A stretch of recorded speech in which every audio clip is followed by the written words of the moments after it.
ঢাকা শহরে সবচেয়ে স্বাধীন চাকরি হচ্ছে আমাদের খালা আপাদের, যারা হচ্ছে বাসাবাড়িতে কাজ করে তারাই হচ্ছে ভিআইপি চাকরি করে।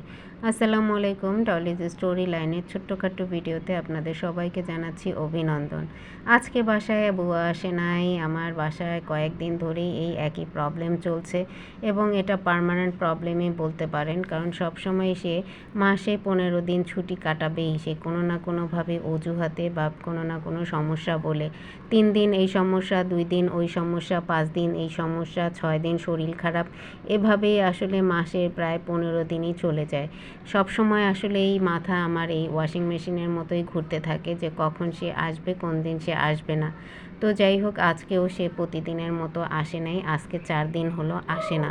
তো আমি বেশ কিছু কাপড় ভিজাইছিলাম, এগুলো কি করব, পরবর্তীতে কষ্ট করে ওয়াশিং মেশিনে ওয়াশ করে ফেললাম। কিন্তু গত 3-4 দিন একটু মেঘলা মেঘলা এবং বৃষ্টি ছিল, যার কারণে হচ্ছে ওয়াশিং মেশিনে চিপড়ালে আসলে একদম প্রায় শুকিয়ে যায়। অর্থাৎ একটু বাতাস পেলেই কিন্তু ওয়াশিং মেশিনে চিপড়ানো কাপড়গুলো দ্রুত শুকিয়ে যায়। তো আমার ছোট্ট ব্যালকনিতে আজকে দিব, যেহেতু ওয়াশিং মেশিনে চিপড়ানো কাপড় কোনোভাবে একটু বাতাস পেলেই দ্রুত শুকিয়ে যাবে, এ কারণে কাপড়গুলো হচ্ছে বারান্দাতেই সুন্দর করে এক এক করে দিয়ে দিলাম। এই যে আমার কাপড় নাড়া শেষ অলরেডি। এগুলো একটু রোদের বাতাস পেলেই মোটামুটি শুকিয়ে যাবে, আধা ঘন্টা 1 ঘন্টার মধ্যে। চলে আসলাম রান্নাঘরে। আজকে হচ্ছে উস্তা ভাজি করব, অর্থাৎ উস্তা আমরা ওইটাকেই বলি যেটা ছোট ছোট করল্লা, ওটাকে আমরা উস্তা বলি। অন্যদিকে মা মাছগুলোকে সুন্দর করে ধুয়ে পরিষ্কার করে রাখছে, আর আম্মাই আস্তে আস্তে করে ঘর ঝাড়ু দিচ্ছে। আসলে মা বাসায় থাকা মানে অনেক রকমের কাজকর্ম আগেই গুছিয়ে গুছিয়ে রাখেন, যেহেতু বুয়া আসেন নাই। আমিও একটু বাইরে টাইরে এদিক সেদিকে কাজকর্মে ব্যস্ত থাকি, তো মা অনেক কিছুই দেখা যায় কোটা বাছা এটা ওটা গুছায় গুছায় রেখে দেয়। আসলে মা বা শাশুড়ি ঘরে থাকার মানে অধিকাংশ কাজ তারাই করে ঘরে বসে বসে। তারপরও আম্মা বলে যে কোনো কিছু করতে পারি না এই সে। তো আমার ভাতটাও মোটামুটি চেক করে নিচ্ছি। ভাতটা কিন্তু আমি এইভাবে দেখেই নেই, চোখের দেখাই বুঝতে পারি যে ভাত হয়েছে কিনা।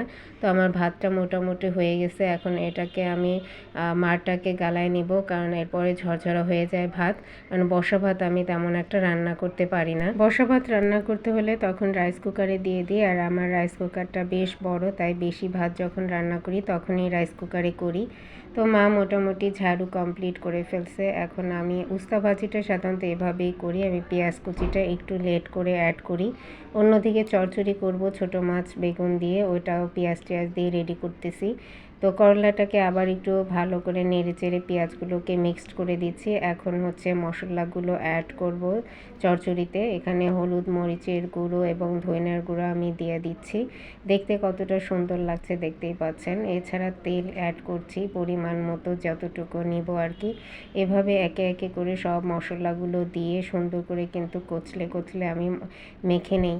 অন্যদিকে আদা রসুন হচ্ছে পেস্টটাও দিয়ে দিচ্ছি, এটা একটু লেটে দিচ্ছি, মনে ছিল না। তো আমাদের নারীদের মন কত রকম কাজের মধ্যে আবার অনেক কিছু ভুলেও যায়, যে যখন মনে পড়ে তখনই দিয়ে দিই। তো রান্নায় আসলে অতটা ভুল হয় না, হয়তো একটু পরে অ্যাড করেছি। অন্যদিকে আমার উস্তা ভাজিটা মোটামুটি হয়ে গেছে, এটা আমি বাটিতে ঢেলে ফেলছি খাওয়ার জন্য। তো এভাবেই আসলে উস্তা ভাজিটা আমি করি। তো দেখতে দেখেন কতটা লোভনীয় লাগছে, এবং সব সময় আমি উস্তা ভাজিটাকে একটু ভাজা ভাজা করেই হচ্ছে ভাজি করি মূলত। অন্যদিকে বাচ্চারা একটু খেলাধুলা করছে, দুষ্টুমি করছে, এই যে ওরা ফুটবল খেলছে। তো ঘরের মধ্যে বাচ্চারা আসলে এভাবেই, ছোট্ট ঘর যেহেতু, একটু খেলাধুলা করবে একে অপরের, তাহলেই কিন্তু ভালো লাগে। তো ওরা এভাবেই আসলে খেলাধুলা করে দুপুরবেলা। আসলে ওদের খেলার কোনো নির্দিষ্ট সময়সীমা নেই। তো বিকেল হয়ে আসলো, বিকেলে কি করব ভাবছিলাম, তো ঝটপট একটু ম্যাগি নুডলস এবং পাস্তা অ্যাড করে আমি হচ্ছে ঝটপটে শুধুমাত্র ডিম দিয়ে ওদের নুডলসটা করে দিচ্ছি। ঝটপট নাস্তার মধ্যে কিন্তু নুডলসটা বাচ্চারা বেশ পছন্দ করে। তো বিকেলে আর সকালে আমরা দিতেই পারি বাচ্চাদের, খুব ঝটপট রেসিপি। তো আজকে এখানেই শেষ করছি।